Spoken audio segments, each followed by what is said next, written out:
أعوذ بالله من الشيطان الرجيم.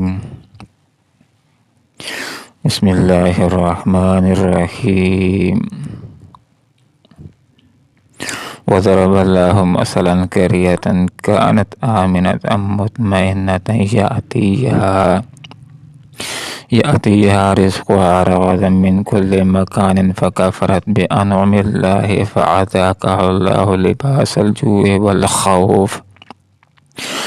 والخوف بما كانوا يصنعون. صدق الله العظيم.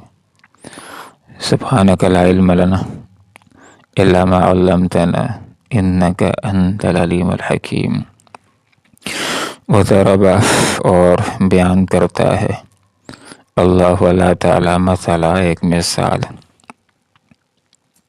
قریتن ایک بستی کی کانت جو تھی، آمنتن امن والی، مطمئنتن اطمینان والی، یاتیہا آتا تھا اس کے پاس، رزقہا اس کا رزق، رغدن با فراغت، من کل مکان ہر طرف سے، فکفرت پھر اس نے ناشکری کی، بِأَنْعُمِ اللَّهِ اللہ کی نعمتوں کی، فَأَذَاقَهَا پھر مزہ چکھایا اس کو اللہ تعالیٰ نے، لباس الجوع بھوک کے لباس کے، والخوف اور خوف کے، بِمَا كَانُوا يَصْنَعُونَ بوجہ ان کرتوتوں کے جو وہ کیا کرتے تھے۔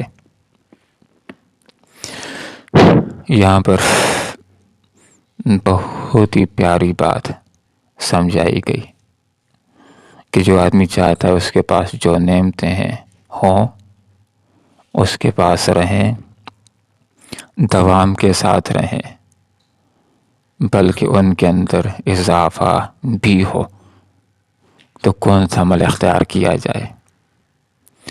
اور اگر کسی کے پاس نعمتیں ہیں تو وہ ضائع ہو جاتی ہیں، چھن جاتی ہیں، آخر کس وجہ سے؟ یہ اہم ترین مسئلے کا حل اس آیت بینہ کے اندر سمجھایا گیا ہے۔ قرآن نے بھی یہ بات ذکر نہیں کی کہ بستی کا نام کیا ہے، احادیث کے اندر بھی یہ بات ذکر نہیں ہوئی کہ بستی کون سی ہے۔ کوئی ایک بستی تھی، اللہ تعالیٰ عبرت کے لیے اہل مکہ کو اور پھر رہتی دنیا کے لوگوں کو عبرت کے لیے اللہ تعالیٰ اس بستی کا حال سناتے ہیں کہ بس کوئی بھی ایک مرکزی بستی تھی کہ جس کے آس پاس چھوٹی چھوٹی بستیاں تھیں۔ یہ بڑی بستی جو شہر نما تھی، دو زندگی کی بنیادی صفات، انعامات ان کو حاصل تھے۔ ایک امن تھا، کوئی خوف نہیں تھا، کوئی ڈر نہیں تھا، کوئی اس بات کا اندیشہ نہیں تھا کہ بچے کو اسکول بھیج رہی ہوں، پتہ نہیں گھر واپس آئے گا یا دھماکے کا شکار ہو جائے گا، کوئی خوف نہیں تھا، ہر طرف امن، ہر طرف اطمینان، اور کسی سرمایہ کار کے لیے کوئی خطرہ بھی نہیں تھا کہ آج پیسہ لگاتا ہوں کل ڈوب نہ جائے، حالات خراب ہیں، کوئی ملک حملہ کر دے گا تو میرا سارا سرمایہ ضائع ہو جائے گا، اس ملک کے اندر جاؤں کہ جہاں امن ہے وہاں سرمایہ کاری کروں، ایسا کوئی اندیشہ نہیں تھا، امن تھا، اطمینان تھا، سکون تھا۔ اور دوسری بات کہ لوگوں کا روزگار بڑا آسان تھا، محنت کے ساتھ۔ بعض اوقات تو کچھ علاقے ایسے ہوتے ہیں زیادہ محنت بھی آدمی کرتا ہے، صلاح بہت تھوڑا ملتا ہے، بعض اوقات ملتا بھی نہیں، کئی مہینے انسانوں کی تنخواہوں کو روک دیا جاتا ہے، اپنی تنخواہ کے لیے لائنیں بنانا پڑتی ہیں، روٹی کے لیے آٹے کے ٹرکوں کے پیچھے لگنا پڑتا ہے، لیکن ان کے لیے ایسا معاملہ نہیں تھا، یاتی رزق ہوا، ان کا رزق آتا تھا، رغتاً با فراغت، آسانی کے ساتھ معاش حاصل تھی، ان کا روزگار لگا ہوا تھا، آسانی کے ساتھ ملتا تھا۔ لیکن ہوا یوں کہ اللہ رب العالمین کی نعمتوں کی ناشکری کرنے لگے، اور ناشکری یہ بھی ہوتی ہے کہ انعامات میں سے بہت بڑا انعام انسانیت کے لیے اللہ کا نبی ہوتا ہے اور اللہ کی کتاب ہوتی ہے، یہ بہت بڑا انعام ہوتا ہے، اس کی شکر گزاری ہوتی ہے کہ اس کے اوپر ایمان لایا جائے، ان کو اپنایا جائے۔ لیکن اتنا بڑا انعام اللہ کی کتاب اور اس کا نبی، اس کے اوپر جب ایمان نہ لائیں تو یہ بہت بڑی نعمت کی ناشکری ہوتی ہے۔ تو جس وقت یہ قوم ناشکری کے راستے کے اوپر آئی تو پھر اللہ تعالیٰ نے اپنی نعمتوں کو چھینا اور نعمتوں کو زحمتوں کے اندر تبدیل کر دیا، اور اللہ رب العالمین نے ان کو بھوک کا اور خوف کا لباس پہنا دیا۔ اور بسا اوقات تو انسان کو بھوک کی وجہ سے مرنے کا خوف ہو جائے، روٹی نہیں ملے گی تو مرے گا نہیں، ایک مرنے کا اندیشہ ہو جاتا ہے کہ کھانا نہیں ملے گا تو آخر کیا کریں گے، تو ایک خوف کی فضا ہے، اور بھوک کا لباس اللہ رب العالمین نے ان کو پہنا دیا۔ اچھا کیوں پہنایا؟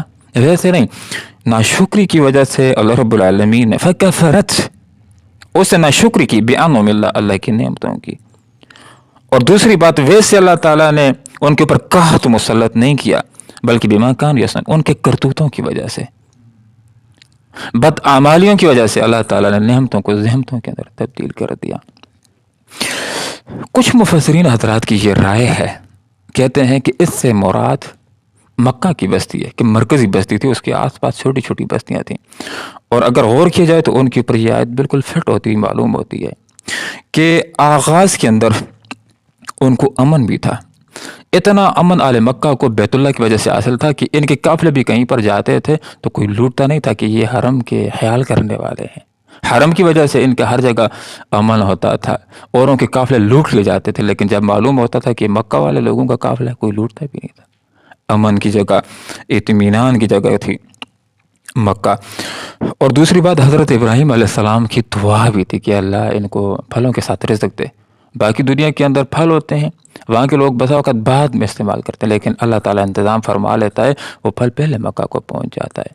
اور اس بیت اللہ کی وجہ سے ان کو معاش بھی ملتا تھا، دور دنیا سے لوگ آتے تھے مکہ کے اندر، حج کرنے کے لیے آتے تھے، اور جو آتا تھا پھر ساتھ تجارت بھی کر لیتا، جس کی وجہ سے مکہ والوں کو امن بھی حاصل تھا، اطمینان بھی حاصل تھا، اور ان کا روزگار بھی تھا، آسانی کے ساتھ ان کی ضروریات پوری ہو رہی تھیں اور امن تھا۔ لیکن پھر کیا ہوا؟ ان کے پاس اللہ رب العالمین نے بہت بڑا انعام ان کے اوپر کیا کہ اپنا نبی مبعوث کر دیا۔ بہت بڑا انعام جس کو اللہ تعالیٰ نے خود قرآن کے اندر احسان اور انعام ذکر کیا ہے، قرآن آ گیا، لیکن ان کی اکثریت نے ناشکری کی، اللہ کے نبی کے اوپر ایمان نہیں لائے، مقابلہ بازی کے اوپر آئے، شاعر کہنا شروع کر دیا، نعوذ باللہ مجنون کہنا شروع کر دیا، ساحر کہنا شروع کر دیا، اور اللہ تعالیٰ کی کتاب کو جادوگری کی کتاب کہنا شروع کر دیا۔ تو پھر اللہ رب العالمین نے ان مکہ والوں کو خوف اور بھوک کا لباس پہنا دیا۔ آپ صلی اللہ علیہ وسلم نے ان مکہ والوں کے لیے بد دعا کی کہ اے اللہ ان کے اوپر سختی فرما اور ان کے اوپر ایسے قحط نازل فرما جیسے حضرت یوسف علیہ السلام کے دور میں ان کی قوم کے لوگوں کے اوپر آیا، حتیٰ کہ ایسا آل مکہ کے اوپر قحط آیا کہ چمڑے تک کھانے کے اوپر مجبور ہو گئے، پتے کھانے کے اوپر مجبور ہو گئے، اور بھوک کی وجہ سے کوئی آدمی آسمان کی طرف دیکھتا تھا تو اس کو دھواں دھواں سا محسوس ہوتا تھا۔ پھر سرداران آئے، آپ صلی اللہ علیہ وسلم کے پاس آئے اور کہا کہ اللہ کے رسول، عورتوں اور بچوں کا تو کوئی قصور نہیں ہے، آپ تو درگزر کرنے والے ہیں، صلہ رحمی کی تعلیم دینے والے ہیں، اللہ رب العالمین سے دعا فرمائیں کہ یہ مصیبت ہٹ جائے۔ پھر آپ صلی اللہ علیہ وسلم نے دعا فرمائی تو ان کا قحط ختم ہوا۔ جب لوگ قرآن پڑھتے پڑھاتے ہیں تو یہ ضروری ہوتا ہے کہ قرآن تو ہر دور کے حوالے سے رہنمائی کرتا ہے، تو بہت سارے لوگ جس وقت یہ آیت پڑھتے ہیں تو اس کو پاکستان کے حالات کے اوپر فٹ کرتے، اور فٹ بیٹھتی ہوئی آیت نظر آتی ہے کہ جس وقت پاکستان بنا امن بھی تھا، اس طرح کے بم دھماکے نہیں ہوتے تھے، اور لوگوں کی معاش بھی اچھی تھی، حالات بھی بہتر تھے، گزران بڑا اچھا ہوتا تھا، لیکن یہاں کیا ہوا؟ یہاں بھی لوگوں نے آزادی کی نعمت کی ناشکری اور ناقدری کی۔ پاکستان کو اس وعدے کے ساتھ حاصل کیا گیا تھا کہ یہاں پر اسلام کا تجربہ کیا جائے گا، یہ اسلام کی تجربہ کھا ہوگی۔ سارے نظاموں کا یہاں پر تجربہ ہوا، لیکن جس کا تجربہ نہیں ہوا وہ اسلام کا نظام ہے۔ پاکستان بناتے وقت یہ وعدہ کیا گیا تھا کہ پاکستان کا مطلب کیا؟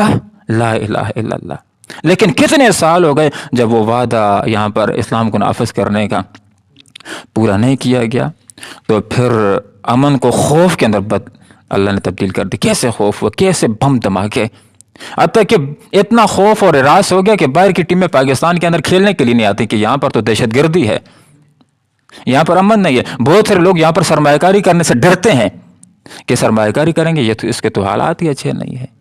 اور بھوک کا کیسا عالم ہے کہ پاکستان اس وقت یہ کیفیت بن رہی ہے کہ غریب ترین ملکوں کے اندر اس کا شمار ہونے لگا ہے،